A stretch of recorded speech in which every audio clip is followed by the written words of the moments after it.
God creates us with different gifts and talents, and I mean, how boring would it be if we all were the same? We all had the same gifts and talents, and it would just be boring. But no, God's different. He created us all uniquely.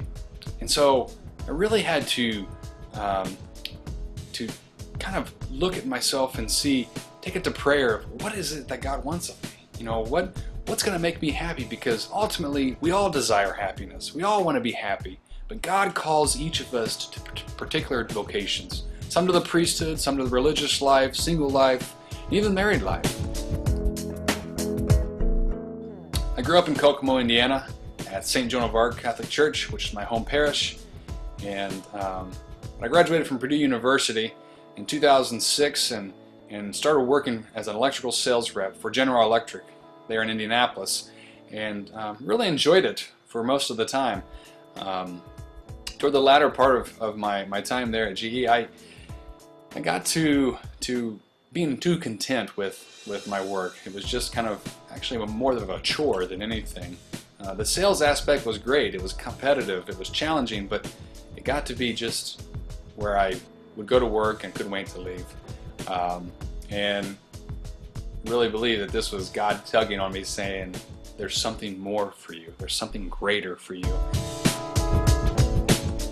My parents were instrumental in recognizing that our faith was the utmost importance. Raising our family in the church, knowing God and having a relationship was crucial. It was very, very important, and in all the sacraments. And at a very young age, I think I recognized that maybe God might be calling me to the priesthood. I mean, it was very attractive to me at the age of like 7 or 8 when I was playing Mass with my family. From the Gospel of John, Simon Peter is fishing with his disciples, and Jesus, this is the third time he's been revealed himself after the resurrection. And he says to Simon Peter, do you love me? And of course, he says this 3 times, and Simon Peter every time says, yes, Lord, I love you. He asks him a second time, do you love me? Do you really love me? And Simon Peter says, yes, Lord, you know that I love you.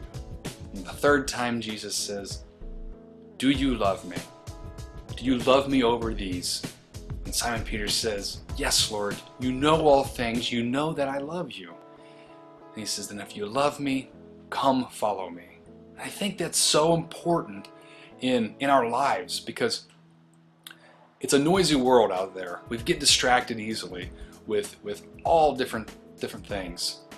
But we must trust that if we truly love Jesus, if we truly have that relationship, which we can only get through praying, through that intimacy with Him, then we can take that love, that deep, intimate love for Him, and follow Him. Trust in Him no matter what.